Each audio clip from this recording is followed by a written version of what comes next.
পরশুদিন রাত্রে কিংবা কারা অন্ধকারে একটি ঘটনা ঘটিয়েছে কাঁঠালতলীতে, তার দায়ভার কোন কর্মী বিএনপি নেবে না।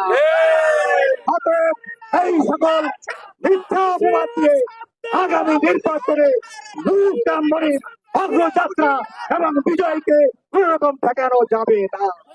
সংগ্রামী বন্ধুরা আমার, আজকে কেন বিক্ষোভ মিছিল করলাম আমরা, আপনি ইতিমধ্যেই শুনেছেন।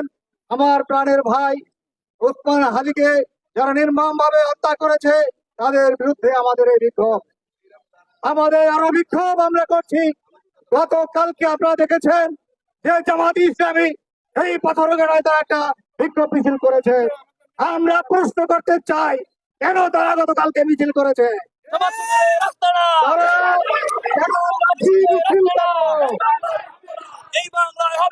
তারা আমাদের বিএনপির কথা উল্লেখ করে তারা বক্তব্য রেখেছে কি এমন কাজ করেছে পাথরঘাটার বিএনপি যে তাদের বিরুদ্ধে তারা কথা বলতে পারলো।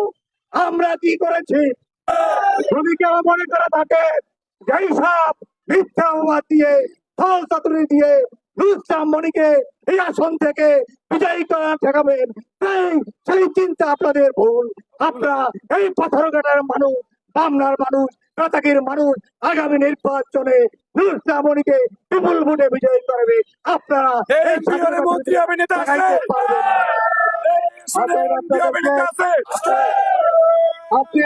বলতে চাই বলতে চাই কোন মিথ্যা মামলা আপনারা নেবেন না। কোন মিথ্যা কোন মামলা এই ধারায় যাতে না হয় আমরা আপনাদের অনুরোধ করি। আপনাদের সাথে আমরা নির্বাচনে মিলেমিশে কাজ করতে চাই। একটি সুস্থ সুন্দর নির্বাচন এই পাথরঘাটার বাড়ির মানুষ দেখতে চাই। এই আশাবাদ ব্যক্ত করে আপনাদের সকলকে যারা বিভিন্ন এলাকা থেকে উপস্থিত হয়েছেন আপনাদেরকে ধন্যবাদ জানিয়ে আমার বক্তব্য শেষ করছি। খোদা হাফেজ। বাংলাদেশ জিন্দাবাদ।